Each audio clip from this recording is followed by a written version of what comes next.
And over the next 30 minutes or so, we're going to be discussing the neuroendocrine response to insult and injury. All right, this is basically an overview, a very quick, brief synopsis of how our body responds to shock. I'm going to be doing this as a Prezi presentation. Therefore, I'm going to share my screen with you so that you can kind of watch along with me. Give me 1 minute. Again, if you need to get in touch with me, my email address is basay@vcu.edu. All right, so how does our body respond to shock? We call this the neuroendocrine response because there's a lot of activations that are happening as our body responds to injury. There's the,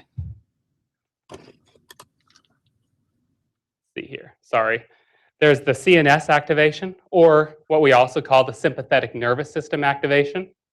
All right, there's also something called the acute phase protein activation. We'll only touch on this briefly. Also, again, there are the endocrine glands that are activated, and something we may or may not have heard of called the renin-angiotensin-aldosterone system. I know I have a misspelling there, so I'm sure I'll get called out on that. Overall, this is our neuroendocrine response. First of all, let's touch briefly on the sympathetic nervous system activation.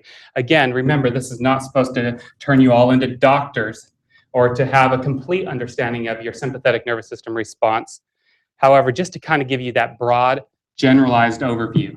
And basically, the body has within it a number of receptors. They're baroreceptors that respond to the amount of stretch, okay?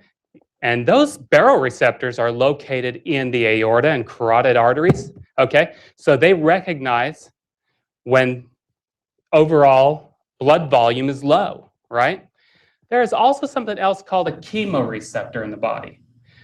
Chemoreceptors respond to changes in just that, chemicals, such as oxygen, okay? So those chemoreceptors, when they're activated, they're going to increase the respiratory rate, okay?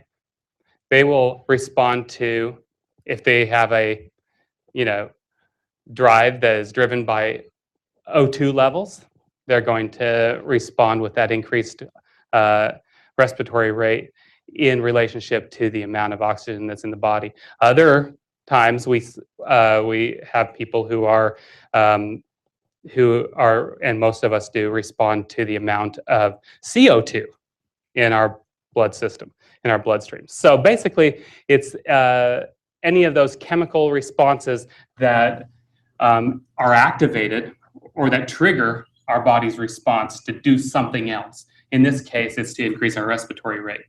All right. Back to the baroreceptors, though. Remember, baroreceptors are very important. They respond to the amount of stretch, okay, as far as it on those areas of the body in the blood vessels. So when they are activated, they send impulses, okay? They send these impulses down to the adrenal medulla. We're going to talk a few times today here about the adrenal medulla. But when the adrenal medulla is stimulated, it kicks off two very important catecholamines. Can anyone remember what those two catecholamines are? If you can, write them down. All right? All right. So when the adrenal medulla is stimulated, it kicks off these catecholamines, the first one being norepi or norepinephrine. Can you remember another name for norepi as a drug that we sometimes give? Okay, if any of you said Levophed, you are absolutely correct. But it also kicks off another catecholamine called epinephrine, also known as adrenaline. I give epinephrine a B+. I'm a teacher anyway. So I give epinephrine a B+ because it causes systemic vasoconstriction, yes, but not quite to the same degree as the other catecholamines. What else does, let's go back to epi. What else does epi do? Right. So it is an agonist for those beta receptors, right? Okay, stay with me here. Where are the beta receptors found in the body? Beta receptors are primarily located in cardiac tissue, some absolutely in your blood vessels, but there are also beta receptors in our lungs, okay? And anytime epinephrine binds with these beta receptors, they are activated, okay? So when we have activation in these different areas, all right, we are going to see that, again, going back to systemic vascular resistance, okay, we're going to see that vasoconstriction, okay, because it causes moderate changes in the blood system, in the blood vessels. It causes them to constrict, okay? It also will affect the cardiac tissue and increase heart rate, cause increased force and contractility in the heart, all right? And we're also going to see what happened in the lungs, okay? Think about it. What is one medication we give and we say that it's a beta agonist, okay? What is that one medication we give it inhaled, so to speak? That's a beta agonist. That's right, it's albuterol. We all give albuterol for the purpose of bronchodilation. So in the lungs, it causes an opposite effect. It actually opens up the lungs and allows oxygen to more freely flow into the lungs. All this is very important, especially when that flight or fight response is needed, okay? When that bear is chasing us through the woods and we need to get away really quickly, we need that oxygen to get into us very quickly. We need that blood to be shunted to the core where we really need it to get moving quickly. We need to be alert. What does our brains need to live, okay? It needs oxygen, it needs glucose, all right? So very important that beta receptors are activated here. There is another common pathway here involved that is originates from the vasomotor center in the medulla oblongata. Where is that found at? Yes, it's found in our brainstem. Good. All right. And it sends a signal down and through the sympathetic nerve fibers. Remember, we're not going into detail here, but it ultimately causes this norepinephrine to be, this other catecholamine, norepinephrine, to be kicked off into the bloodstream. And remember, norepi, I'm giving it A+ to. Can anybody tell me why I'm giving him an A+? Or her? That's right, because norepi is an alpha adrenergic receptor agonist, okay? So it binds to the alpha receptors very strongly and causes them to do their changes in the body, okay? So what changes can we expect when the alpha receptors are activated? Where are they found primarily? Can anyone answer me? Write it down. Very good. They are found primarily in the blood vessels, okay? So what do we expect when our alpha receptors are activated? We hope end result is we're going to have increased arterial pressure, okay? Because why? Let's see. Norepi is an alpha agonist, right? Therefore, alpha is really well found inside the blood vessels, and it's going to cause a very strong response, okay, in the blood vessel to increase arterial blood pressure. Ultimately, our hope here is that we're going to improve central tissue perfusion. All right, we're going to shunt it from the exterior, from the extremities to the core of our body, to the organs that are vital. All right, and this hopefully, if we look at the great big picture here, is going to increase our cardiac output. Okay, that's really what we're looking for. Certainly, there's going to be other metabolic changes. We're going to see some increase in glucose. What do all cells in the body require in order to live? They require two things. They require glucose and oxygen, okay? Neither of which the brain can make on its own. Excuse me, I'm sorry. So just remember that, all right? When we are thinking about, and again, we think about all the different types of shock. What are the different types of shock we see? We see obstructive shock, we see cardiogenic shock, we see distributive shock, okay? I want you to think about one shock in particular here, okay? And it's of the distributive type. It's called the neurogenic shock. Neurogenic shock is interesting if you want to think about it with me for a moment. Remember that common pathway I just brought up through the medulla oblongata, okay, that sends down these signals through these sympathetic nerve fibers, and that helps to kick off this norepi and all these processes I just discussed. What happens to the patient who is in neurogenic shock who can no longer get those signals down to the body? What happens to him or her? That's right. We don't see these alpha and beta changes quite as drastically as we do in somebody in all these other different types of shock. Okay, so each shock is different when we are talking about whatever that insult or injury may or may not be. Okay, so in the case of neurogenic shock, we may not see that sympathetic nervous system response quite as drastic. But regardless, just remember that our overall goal of this system's activation is to increase our cardiac output. All right, so let's move over to the kidneys. The kidneys, they are kind of a different animal. What do they really want here? The kidneys want perfusion, okay? When they are not being perfused, okay, they kick off this system called the renin-angiotensin-aldosterone system. Yes, I know aldosterone is spelled incorrectly. I apologize. All right, but it responds to decreased renal perfusion. And ultimately, when this happens, the kidneys release renin. All right, renin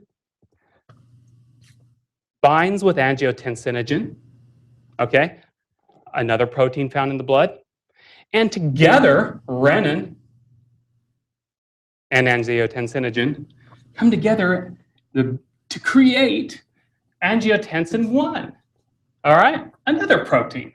So there's a lot of reactions and chemical reactions happening in our body at all times here. And this angiotensinogen 1 is free-floating and running around in our body, and they meet up with this other enzyme that's found in the lungs, okay? That enzyme, does anybody remember what it's called? Yeah, we call it the ace in the hole. That's right, because it's the angiotensinogen converting enzyme. Do we have any medications that directly impact or affect this process or this part of the process? Yes, we have things called blood pressure medications called ACE inhibitors, okay? I'm not going to go into all the different blood pressure medications, but I will say that there are a lot of blood pressure medications that they are created with the end result being to impact this system along some process, okay? Because of the end result here being that we want to increase cardiac output, blood pressure, or whatever. All right, so let's keep moving before I get off on a tangent here. After the angiotensinogen converting enzyme here converts angiotensin 1 into a new protein called angiotensin 2, all right? Angiotensin 2, okay, is very important. It's very potent, okay? And it acts on the adrenal cortex. Where are your adrenals? If you answered sitting right on top of your kidneys, you would be correct. Your adrenal cortex, that outer layer, is very important in creating and releasing another hormone called aldosterone.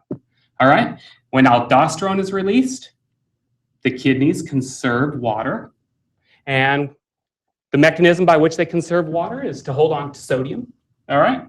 Anytime the body and the kidneys are conserving sodium and water, they excrete extra, that's right, potassium and hydrogen ions. All right? All for the purpose of increasing our intravascular volume. Okay? Hold on to the fluid. We don't have enough. We're in shock here. We need more fluid, because what does that fluid carry? It carries the two life-saving molecules of glucose and oxygen. All right, let's move on. Again, that's the angiotensin II. It does something else, however. Angiotensin II causes marked arteriolar constriction. It has some moderate venous action as well, but it acts very directly on the arteries, and it causes them to constrict. And what that does, again, is that's going to increase our systemic vascular resistance. It's going to increase that, right? And hopefully result in increase in systemic blood pressure, okay? However, of course, we're also going to see that be more profound in the extremities, because what are we trying to do? We are trying to, again, bring that what blood supply we have available to us to the core, okay, to those vital organs.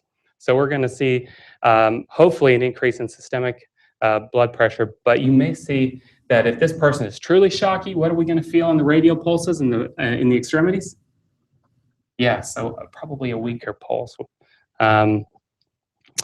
All right, so this is our renin, angiotensinogen, aldosterone system. Very briefly, what is our ultimate goal here? The goal here is to increase vascular resistance and our intravascular volume, okay? That's the whole goal of this whole process. It's got a lot more steps and everything, but we're just going to we just took a brief synopsis or brief look at that whole system, because we're going to move on to our endocrine activation. Our endocrine system is activated. It responds to a decrease in arterial pressure. All right? When our body kicks off these other responses as a result of decreases in arterial pressure, two systems in the brain are activated, okay? Two endocrine glands, so to speak.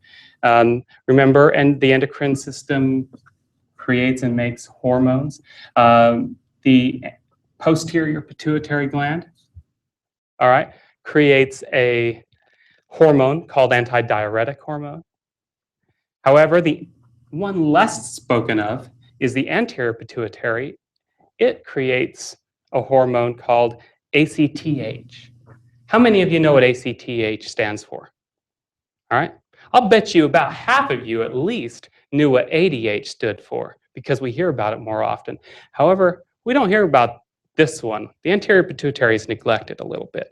ACTH actually stands for the adrenal corticotropic hormone. All right. This hormone is interesting in the sense that it stimulates the adrenal cortex. We just talked about that a little bit ago, to secrete two things: secrete cortisol and aldosterone. All right? Cortisol is what? If you said steroid, you are correct. Cortisol is a steroid. Okay, what does steroids do? I want you to think about that just for a moment here. Why would that even be important here in this shocked phase? Okay, we already know what aldosterone does. Again, pardon my spelling. I made this presentation very quickly. Okay, but we already know what aldosterone does. Let's go back to cortisol. Why is cortisol important here? If you said steroids increase blood sugar, you are absolutely correct. And we know that sugar is an important molecule that our cells require for life. This may be a problem in somebody who is diabetic, right? When people are really sick, what do they forget to take? Their insulin, okay? If they are not taking their insulin, what's going to happen? Certainly, they are sick, so their body is responding to that insult or injury or whatever it might be. So they are creating endogenous steroids, and that cortisol is increasing their blood sugar, and ultimately, they say, well, I'm not eating or I'm sick, and so I'm not going to take my insulin, and their blood sugar gets fairly high. Well, how is that a problem in shock? What does too much blood sugar in the blood cause? If you said diuresis, you are correct. Okay? It has that effect on the body that makes people have to go to the bathroom a lot to have to pee. Okay? We don't want to lose volume here. So ultimately, this is an appropriate response to the body for shock. But however, some people who do not have the ability to utilize the insulin hormone effectively, whether they are diabetic 1 or type 2, we might just want to pay a little closer attention to this. All right. The other one is aldosterone, as we know, and it acts on the kidneys to do what you just learned about. It is to hold on to that water and sodium. Okay. All right, so let's go back. So our body responds to this decreased arterial pressure. So let's take a look at the posterior pituitary again, and that hormone that we call antidiuretic hormone. Does anybody remember what antidiuretic hormone does? It's right there in the name. You're right. It causes us to hold on to water, right? But does anybody know another medication? It's usually found in the medic's drug box that helps, that basically is synthetic antidiuretic hormone. What is that called? Can you remember? If you said vasopressin, you're absolutely correct. All right. Vasopressin is a potent vasoconstrictor. Okay. It causes marked vasoconstriction and shunting of blood to the core of the body. Okay. It doesn't take very much to do a whole lot. All right. You'll see people who, when we give them vasopressin as part of a cardiac arrest algorithm and they come back, you'll see them, if you go and look at them, and pay close attention to it. I've only seen it a few times where I go and find somebody, hey, they at one point in their life did have a cardiac arrest, vasopressin was used, and the reason I noted or even thought to ask them was because their fingernails had all fallen off. What vasopressin does is it shunts so effectively the blood to the core of the body that it actually, for a time, and enough time to actually cause ischemia and death of cells, does not allow any perfusion to those very furthest extremities. Okay, it's a potent vasoconstrictor. It also, as the name intends, okay, or implies, helps the body reabsorb water through the distal renal tubules in the kidneys. And all of this is goal-oriented in the sense that it wants to increase venous return and ultimately cardiac output. All right, so that's the endocrine response, or the big picture as far as the endocrine activation here. So let's briefly take a look at the acute phase protein activation. I'm not trying to make you masters of this subject by any means, but let's just look at it as it relates to injury. That injury can be either traumatic, it can be in the sense of burns, okay? An injury like a myocardial infarction or a heart attack. It could also be infection, or really bad infection, also known as sepsis, okay, where it gets into the bloodstream and it's systemic, okay? It could be an inflammatory disorder. Could be something that somebody's always lived with, whatever that insult or injury is. All right. Our livers has these special cells called hepatocytes. These cells make and synthesize proteins. Okay. One of the biggest protein, and rightly so, a very important protein in the body is something called albumin. Albumin is very important in creating that oncotic pressure inside the blood vessels. Okay, oncotic pressure is what holds, is that type of pressure that holds fluid inside the blood vessel. Okay, if it's not inside the blood vessel, where is it? That's right, it's outside. So it's therefore being third spaced somewhere. So we do want albumin, we need it. However, some people have chronic liver failure for whatever reason, whether it be cancer, alcohol related, or what have you, they are unable to make adequate amounts of albumin. Okay, and albumin, again, is very important in that oncotic pressure, holding fluid in. There's many different components to the blood product. Okay, there are some components, and when I'm talking about components, I'm talking about your red blood cells, your platelets, your white blood cells, and other proteins, and that's all suspended in some plasma, right? So when I'm talking about the components, the large protein that is responsible for that oncotic pressure, that holding all this in there, is albumin. Okay, if we don't have enough albumin, then the fluid part of the whole blood, okay, is allowed to leak out, okay, or leak out into the body or into the extravascular space, causing something called third spacing, okay? In response to insulin injury, we have an increase in some serum proteins, and that is a natural response, all right? We will see some other proteins activated, okay? The C-reactive proteins, some inflammatory response proteins. We're going to see very specifically in some injuries where bleeding is or other injury is occurring. We're going to see fibrinogen. I highlighted that for you. Fibrinogen is very important protein. It's what helps create that meshwork that causes the clot to form and to scabs to develop and stuff like that. Very important as far as clotting goes. There are many other clotting factors that are involved in here. Ultimately, one lab that you might see people, these all are related to inflammation. Okay, one lab that you might see drawn in the hospital sometimes is something called an ESR. Okay, ESR measures the level of inflammation in the body. It's a very non-specific measurement. However, what it essentially does is measures the rate at which erythrocytes, what are erythrocytes? If you said red blood cell, you are absolutely correct. It measures the rate at which the erythrocytes fall through, you know, the whole blood. So if you set blood in a test tube long enough and you prop it up there, it's ultimately going to start separating into its different components, okay?